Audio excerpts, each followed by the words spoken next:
Xin chào các bạn đã đến với channel của mình. Hiện tại thì là trên Gmail của mình, các bạn đang nhìn thấy là chữ đang là chữ thường với chữ in hoa loạn xi ngẫu lên anh em ạ. Vậy thì làm sao để mình chuyển đổi về thống nhất là một là chữ in thường hay là chữ in hoa? Thì là trước tiên là mình sẽ tải cái tài liệu này về nha anh em nhé. Mình nhấn tải về này. Sau khi tải về xong thì mình sẽ mở cái tài liệu này lên. Ở đây là mình sử dụng Word 2007 anh em ạ. Kế tiếp đấy thì là mình sẽ nhấn Ctrl A để bôi đen và mình đổi phông chữ nhé. Mình sẽ sử dụng phông chữ là Times New Roman này, và kích cỡ của chữ là mình sẽ cho tăng lên để dễ nhìn này.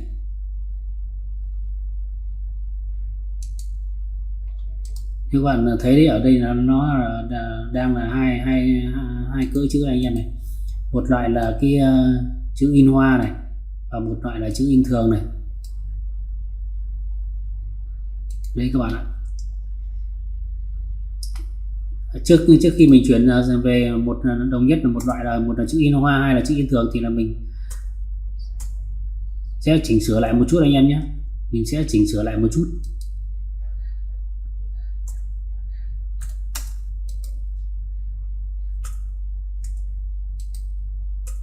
Các bạn xem video của mình, nếu thấy video của mình hay và hữu ích thì các bạn nhớ đăng ký like, share, chia sẻ cũng như là ủng hộ giúp mình nhé.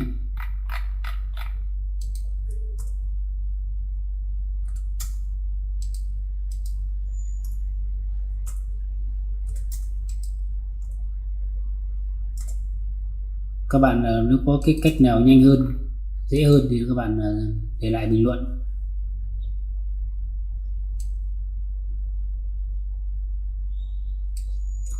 Anh em để lại bình luận để những người khác thì vừa tham khảo học hỏi anh em.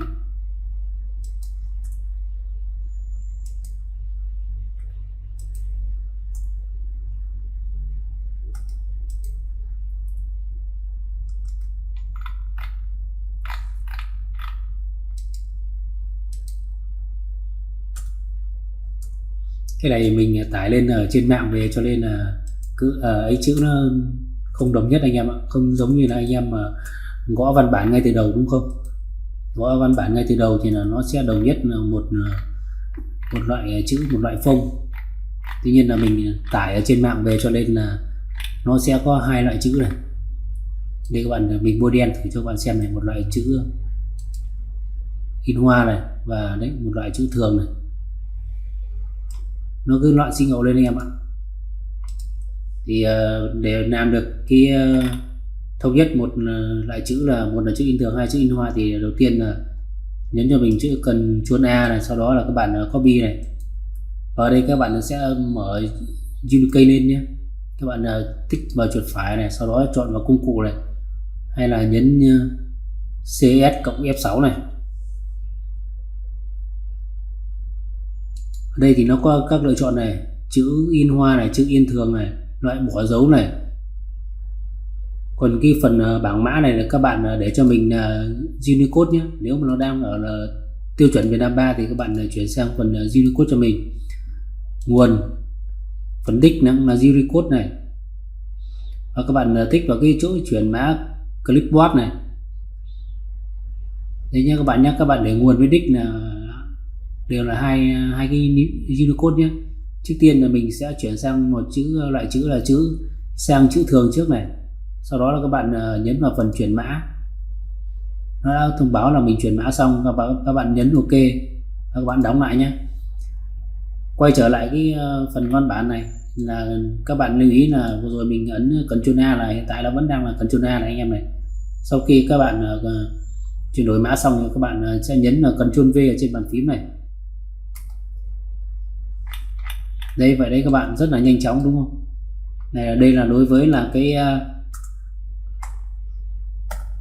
chuyển về một loại chữ in thường bằng Microsoft Office Word 2007.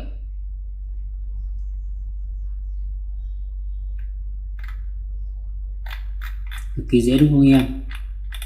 Bây giờ mình sẽ chuyển sang lại chữ in hoa nhé. Thì cũng giống như là vừa rồi thôi, các bạn nhấn Ctrl A này, sau đó các bạn tích chuột phải lên chọn copy, các bạn mở Unicode lên nhé, các bạn nhấn chuột phải sau đó chọn công cụ này, Shift F6 này. Ở phần giống như vừa rồi các bạn ở chỗ phần lựa chọn thì các bạn bỏ tích sang chữ thường và các bạn quay sang tích vào sang chữ hoa này, sau đó là các bạn nhấn vào chuyển mã, nhấn OK rồi các bạn đóng. Trước khi các bạn đóng lại thì các bạn lưu ý là cái chỗ chuyển mã này các bạn phải tích vào nhé, nếu nó không tích thì các bạn phải tích vào này, sau đó các bạn đóng này và quay lại văn bản này, các bạn nhấn là Ctrl V lại này. Vậy đấy các bạn ạ, cực kỳ nhanh chóng và đơn giản. Các bạn nếu thấy video của mình hay thì các bạn nhớ đăng ký like, share, chia sẻ cũng như ủng hộ giúp kênh của mình. Trong video khác thì là mình sẽ giới thiệu cho các bạn cách chuyển chữ thường sang chữ hoa sang chữ thường bằng Word 2016. Đối với Word 2016 thì nó sẽ dễ dàng hơn anh em ạ, mà thực hiện nó sẽ nhanh hơn đối với Word của 2007 nhé. Mình xin chào và hẹn gặp lại các bạn ở những video tiếp theo.